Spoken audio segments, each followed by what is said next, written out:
Kathy Vick, Deeply Awake Chats 2017. I'm not exactly sure if this will be a chat or a channel or a check-in or what.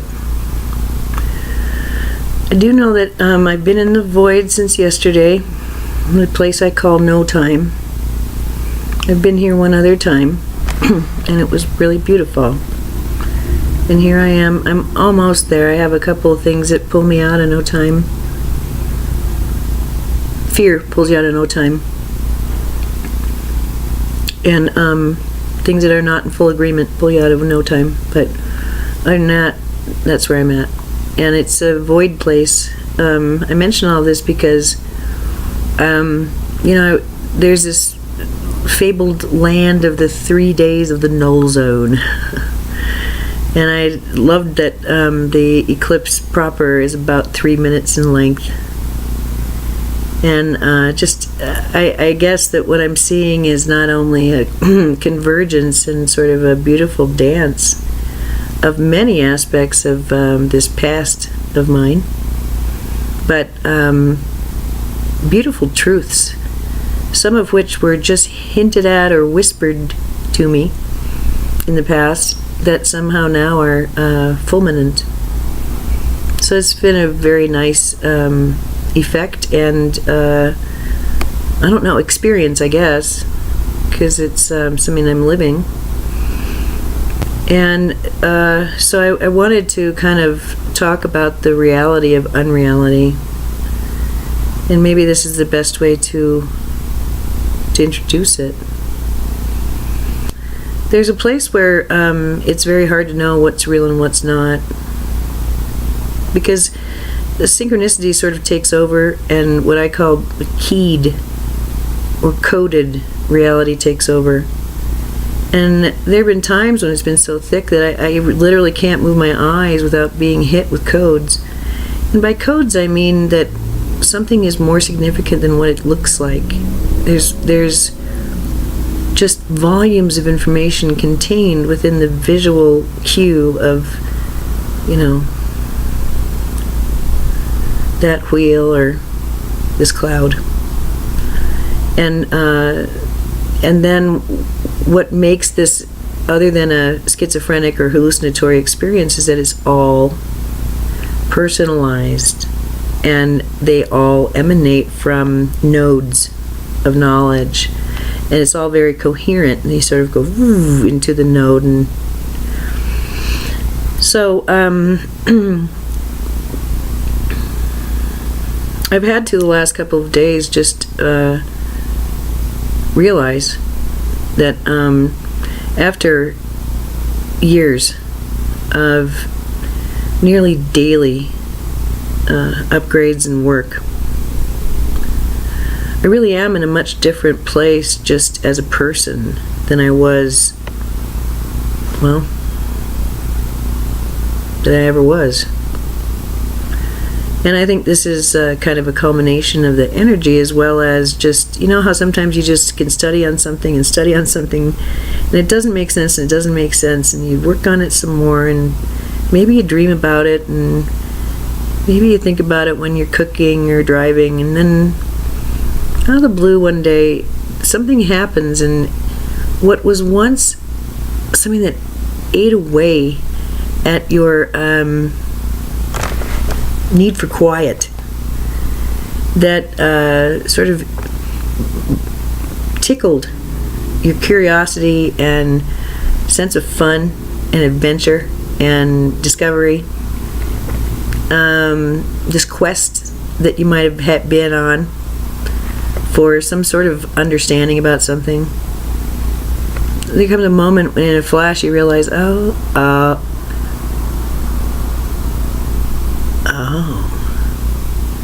And that keeps happening. That's what I've been really thrilled about.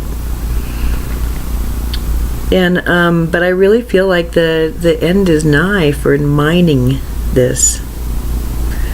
I do want to tell you a couple of things that are pretty weird, because I really wanted to. I've been really puzzling around this astrology thing, and I did a very beautiful video about it, and I really understand more now. And the way I see it now is that, this metaphor of me being a desert. I'm going to explain that. Nothing could grow there. And there are some pretty scary, creepy, and lethal things crawling around that really got off on stinging and biting and terrorizing. It was twisty. I mean, I nailed the lid on that down hard. But yeah, are you kidding me? Natural born sadomasochist. Natural born. I could have gotten real dark. I mean, super dark. Without even thinking twice. Thank God for the placement of my son. Because it was like a drumbeat. It was in my DNA. I had to merge. I had to have union with another. I had to have relationship. It's the only way I would ever really understand myself. It's the only way. The only way out is through. Because the weird thing is that, I have this chart that's kind of funny looking. And I didn't know.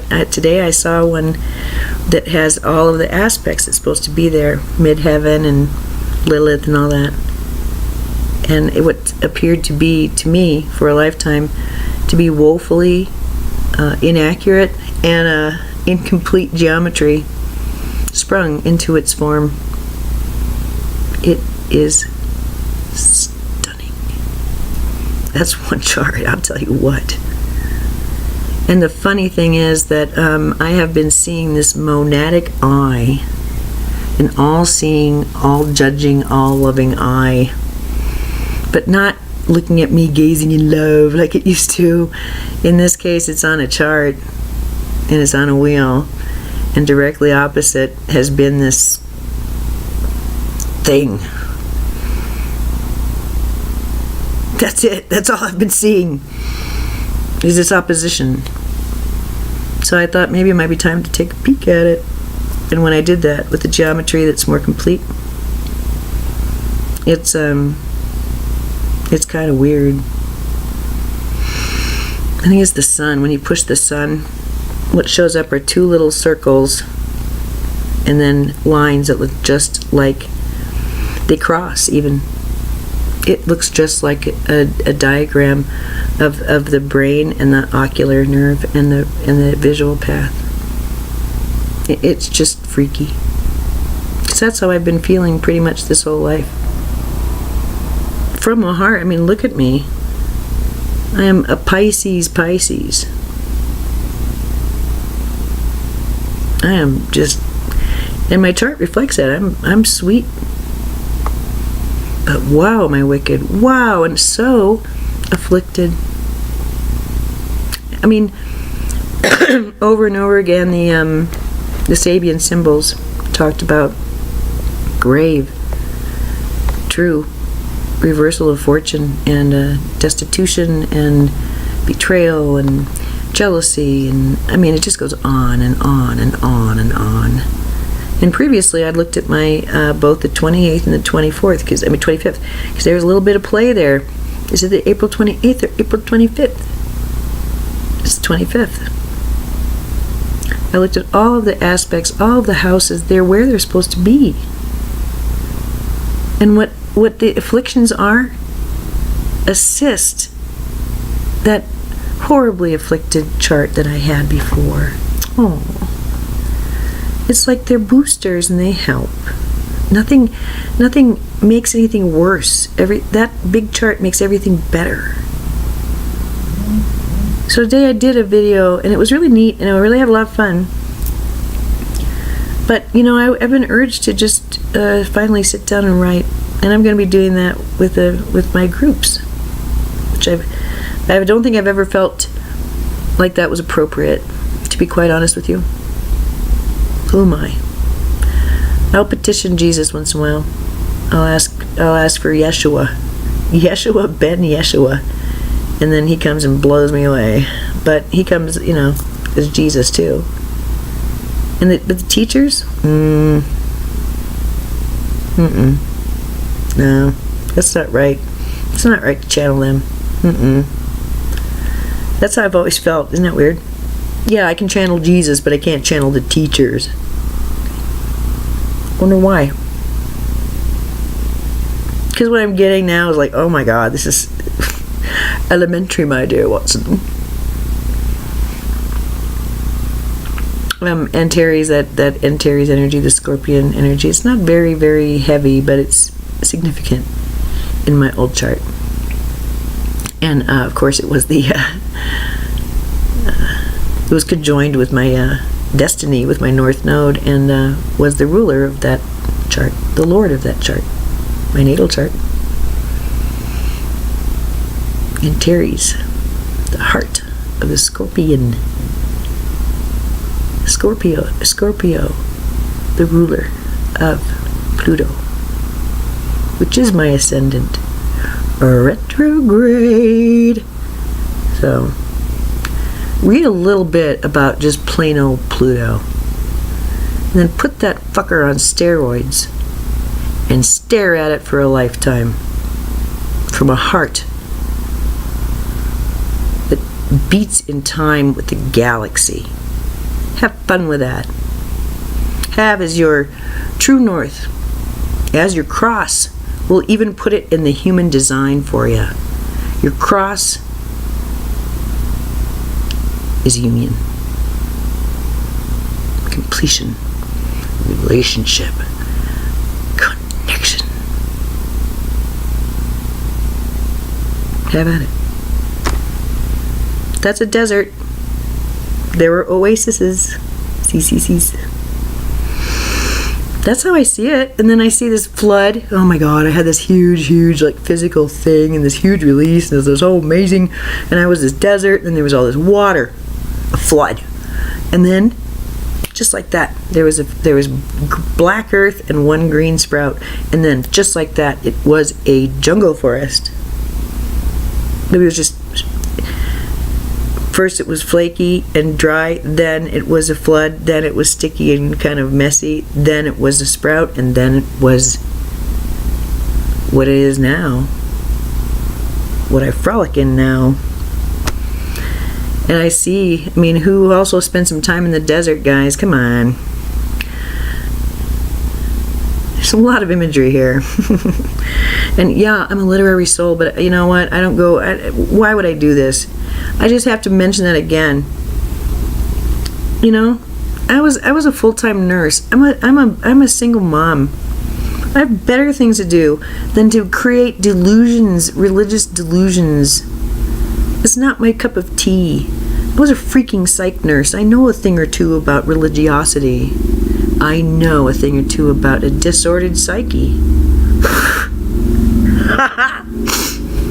And here I am at the end of it. And the son of Antares is born, the sun, S-U-N, on this night that I have talked about again and again, and that came up. Did you notice that? Before the February eclipse, wow, did the Antares stuff come through. Well, here's a punchline for you. In the end, everyone does have a planet they at least prefer, where they resonate, the most or whatever. And the teachers are from that particular system. It's all connected. For goodness sake, it's just a flavor of ice cream, all right? There are multiverses, but it's energy that's kind of out there. They never said they were Pleiadian. I've said I remember my Pleiadian lives and my purpose as a Pleiadian, and my time teaching and all of the things that came from that school. So part of me is there, but that's not really, and I always want to know where it was from. And I'm not from Antares, okay? I know that. But for now, I understand that I can do this with the horoscopes. The outer wing is the Taurus energy, is the stuff from April that I've been working through and getting to be toward, and I can see as I was reviewing both of the natal charts, each aspect, I could see how I had been struggling and how I had been arguing and where my databases and my operating systems were really, really, really opposed. And that's where I saw this dissonance that finally would spring into a different fractal. So I see this as just mama. And it's hard for me now to know who's mother and who's son. The mama with the beautiful earth in the arms holding this wounded healer, this Chiron personified, which of course Chiron is also conjunct the sun in my chart, or the whichever, it's one. It's one of the two. Pisces, conjunct at 4 degrees. I'm a wounded healer. It's pretty obvious. But that's not who I am now. Mama's home. Haven't you noticed? I have. I've been reading the writing. I noticed the big old changes that happened in 12, and I noticed the ones that happened beforehand. And I know those teachers of mine. They came visited me in the 90s. They've always been with me. This influence has always been with me, but it couldn't exert. It couldn't express until these realizations were had and until these triggers were had. And so, things were timed well, weren't they? So,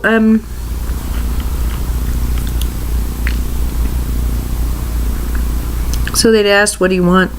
Who are you and what do you want? And I sat down and wrote about that.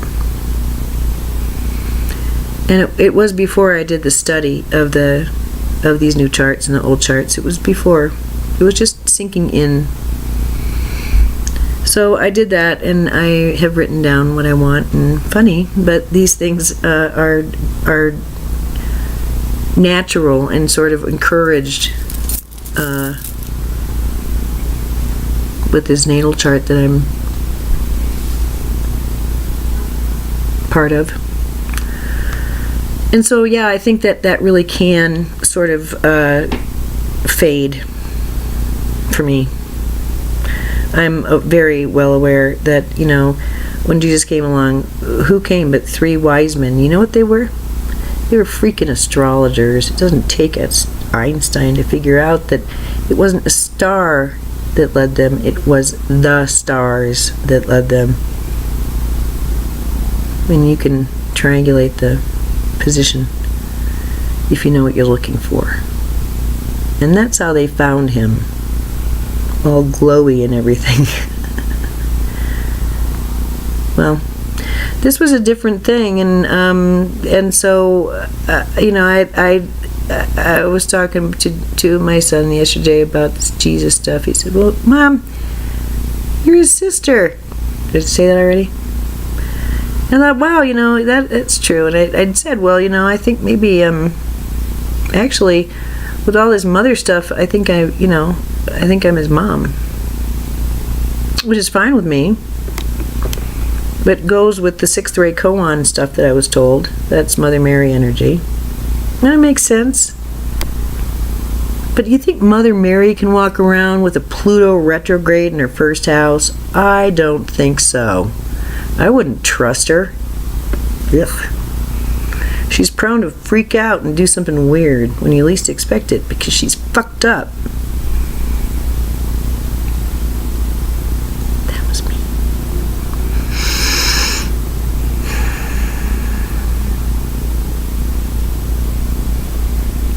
How do you heal something like that? How do you heal an affliction in your natal chart? How do you go about healing that? Because if I were to live in that energy, I would obviously just take a look at it, just read.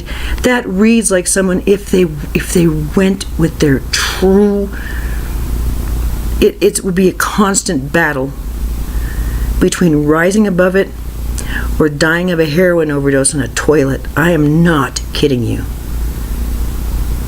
And it was an act of will to rise above. It's the easiest thing in the world for me to go dark. How do you think I healed so many dark people? And if that can be like a book that I've read and it can close and put on the shelf, and maybe it's in the center of my library, okay?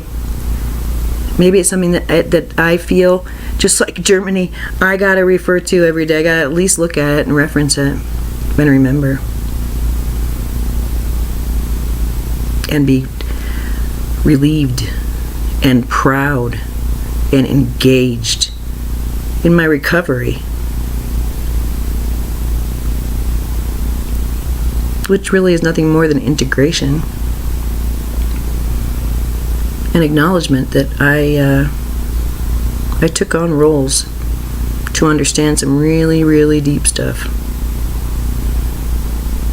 There's no way I can talk about taking 2 natal charts on without talking to you from a much bigger place.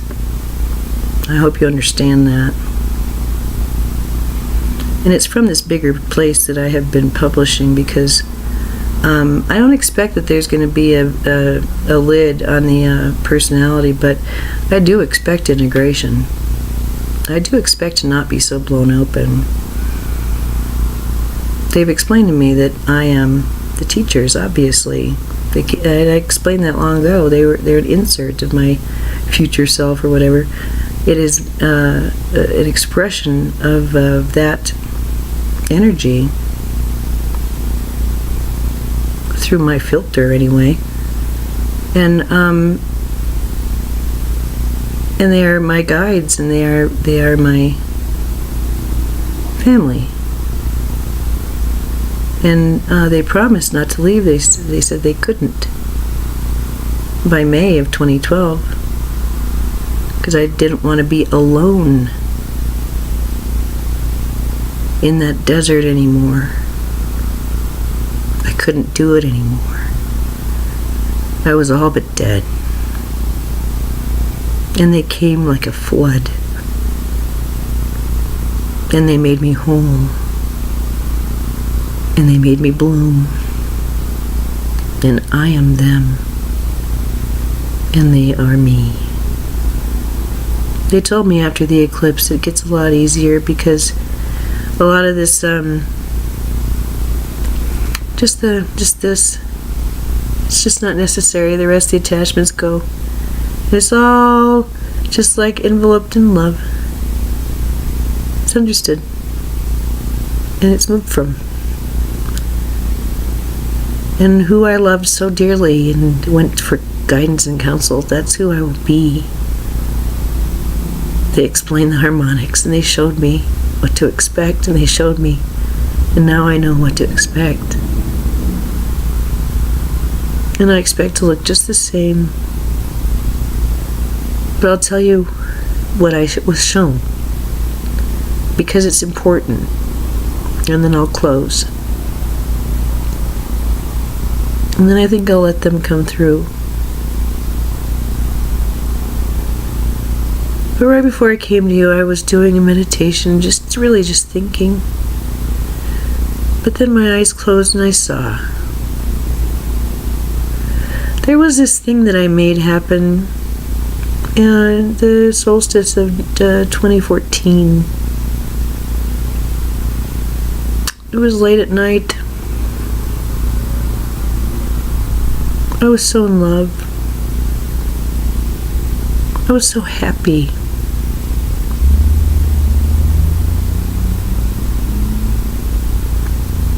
I was the happiest I'd ever been in my life.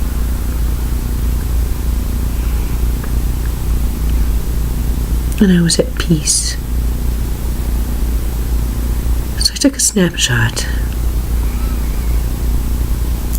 of my feet, resting near the fire pit, which was by then just red coals. It was about 11 o'clock at night. We'd had a big fire. And, there was black. It's just dark. Then my friend Jennifer came out to check on me, and I showed her the photo.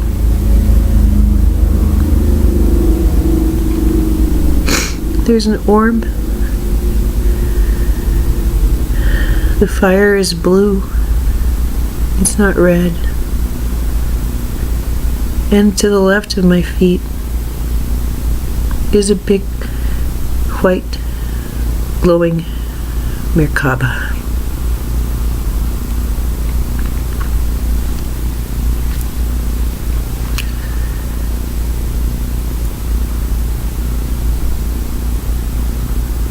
What more proof do I need, right? Turns out I need a lot more proof. But it stands as photographic proof of something that can't be explained.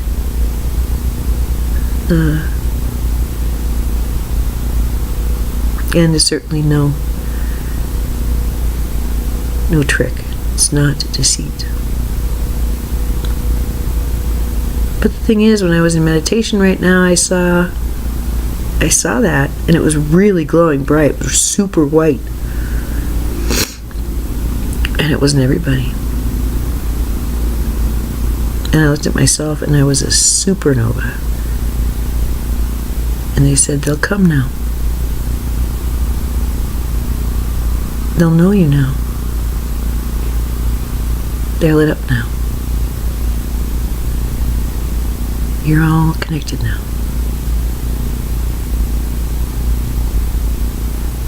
All is well. And every single person was lit up like that. If their light was dimmer, it was just because they had a lot more to figure out. And they were just resisting it. That's really all. They didn't have to really understand any of it. They just needed to let it in. Or let it out. Let it out. So, that was neat. And I'm really glad that I had this time to really just kind of check in with you and let you know what's going on, because it's pretty. And I very much am enjoying this null zone. It's a 3-day period. It was in, I said the no time yesterday, and then today for sure. Faux show. Very different time. And so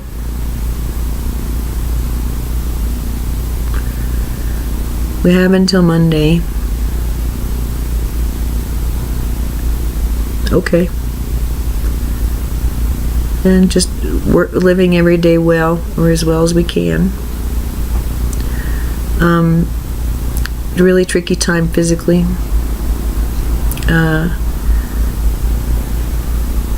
And I understand if people are having physical illness scares that scare the crap out of them. And I like the idea that death is related to amnesia.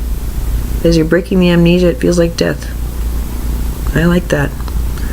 And it not just, I'm contemplating my mortality over coffee death. I mean, holy shit.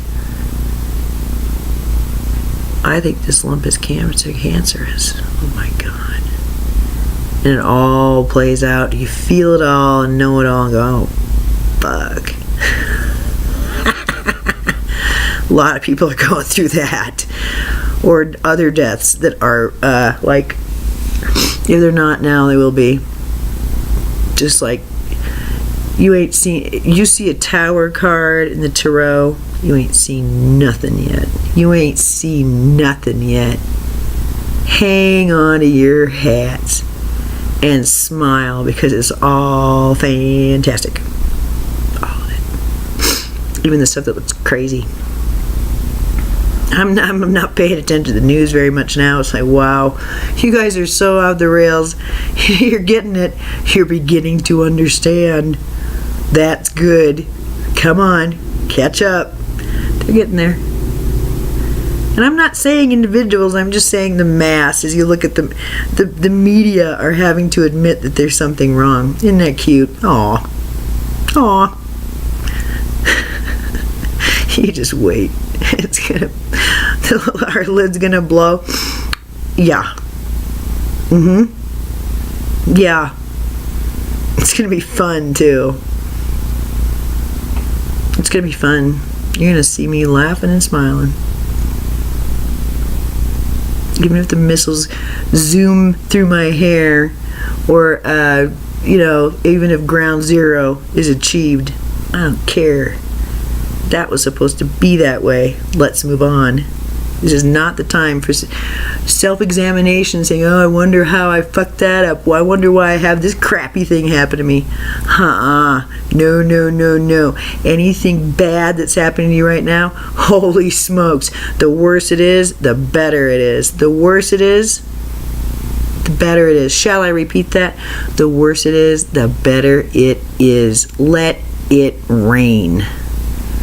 Ha! Let the water flow.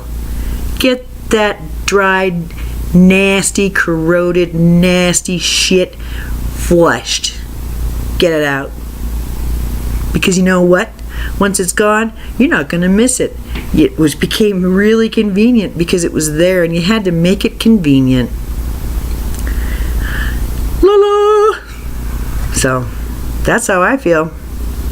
And yeah, some people are going to work tomorrow and they're going to be having a meeting with Bob. Okay. Great.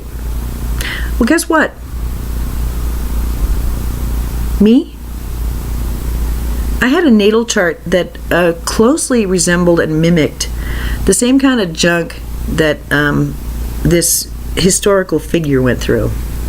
Regardless of that, I've had visions and things like that all of my life. I've had esoteric teachers all of my life. And full-blown physical weirdness the last 5 years.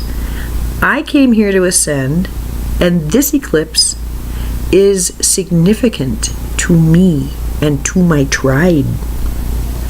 Maybe I say that for your benefit as well as mine.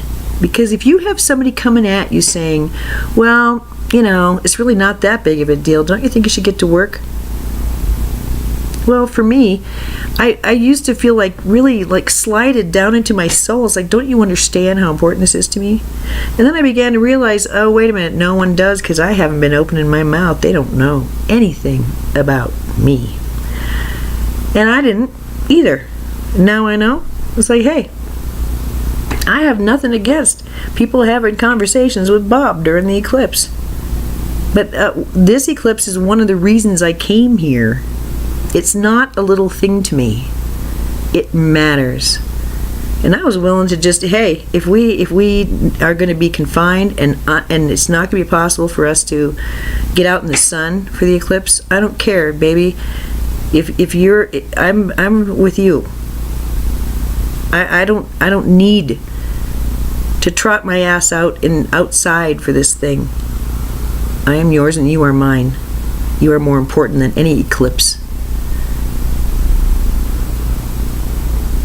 I realize that, and it's like, so don't even come at me trivializing this. That's a gift that some would say shouldn't have even been given if they understood exactly what's being conferred outside on this eclipse. Some will know after it's over how important this is. And until then, I get to deal with the yammer running along beside me saying, you dumbass, you dumbass, you dumbass. Enough. I will be in high channel the whole time. It is a defining day in my life. And it's off limits. For advice or criticism or opinion. And maybe you don't have to say those words to a soul, but if you repeat them to yourself, how pushed around are you going to be if somebody goes at you about your foo-foo beliefs? And all they keep saying is, proof is in the pudding, proof is in the pudding, just you wait, just you wait. You don't know what you don't know, just hang in there. You'll know what to do. That's what I keep getting told. Will you just like mellow and not worry about it? I'm not worried at all. I'm curious though. So anyway, that's where I'm at. And it's kind of fun to be here. And I'm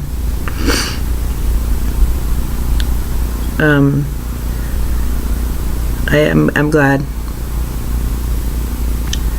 Because it's not over. And I don't feel like, I don't know, I kept getting the feeling of this natal chart is like, I don't know, in a shroud, just laying there all shriveled up in the middle of this big circle of beauty of mother energy. And it's dead. And I don't know, I don't like that. I think there has to be some sort of understanding that these energies merge and they become, each of them become more than they were as a merged energy. And then we just allow what is there to flower and grow. Trusting that that's actually quite natural, organic, expected, and it's right on time. In fact, it's early, and it's talked about before others have such an experience. So I'll end by talking about reverse autobiography, and then I want to just touch again on the reality of unreality. I understood that this deeply awake thing is a reverse autobiography, and they kept saying you get a hit of light, and then you have to rethink a few things. You got to figure out who you are, because you're not who you once were. You have to kind of unpack things, look things over, and decide. Well, I think actually that can be done in a split second. But they did say that it's a new literary genre. It's going to become quite popular, and because it's life altering, and it just inflames creation and the need to express and to celebrate, to explore, regardless of what your astrology tells you to do. Because again, here's the person, here's the big entity, and here's these two realities. They're going, yeah, well, you know, let's do this, let's do that. Want to try that? Yeah, okay, I will. You want some coffee? Yeah, that sounds great. You having fun? Wow, that's right, yeah. All right, get back in there. Phew. So, for those who can understand, this is a gift. For those who cannot, it's a burden. I like that. It's pretty. So, anywho, I'm not as Rosanna Danny is. My hair is all washed and it's just like straw. And I literally poured oil on it while I was in the shower. What the heck? So, on my list of things I want from the universe, I want moisture hair. Check all manifest. Check all manifest. I want a little, one of those little MG Coopers. Is that what they're called? Yeah. Beige. Ooh. With red leather. And a black sunroof. Yummy. Yeah, I want a lot of things. And not proof that I'm good or bad if I don't get them. That I'm on the right track or the wrong track. And if objects and situations and relationships are used that way, they get altered and messed with until you figure out, you know, what comes first.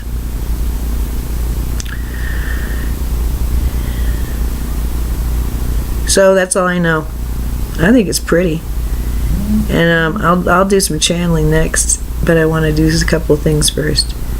But they're really close. There's just one I want to review, but I don't want to do it till I'm after. But I want this not Kamara group to come in. They make me laugh. They're so old they can hardly talk. they're so funny, and they have such beautiful information. It's just this side of understandable. Every time they talk, they're convinced they're just blowing people's minds. And then I listen to it, it's like, man, that was really super simple. That does not even equate with what was going on. I love that group. They're like totally like, whoa, it's all symbols, and it's all very Asian and very, oh my god, it's luscious. This is not Kamara group. I like them so much. So I'll ask them to come visit and play. And I hope that this is finding you well. 2 more days, guys.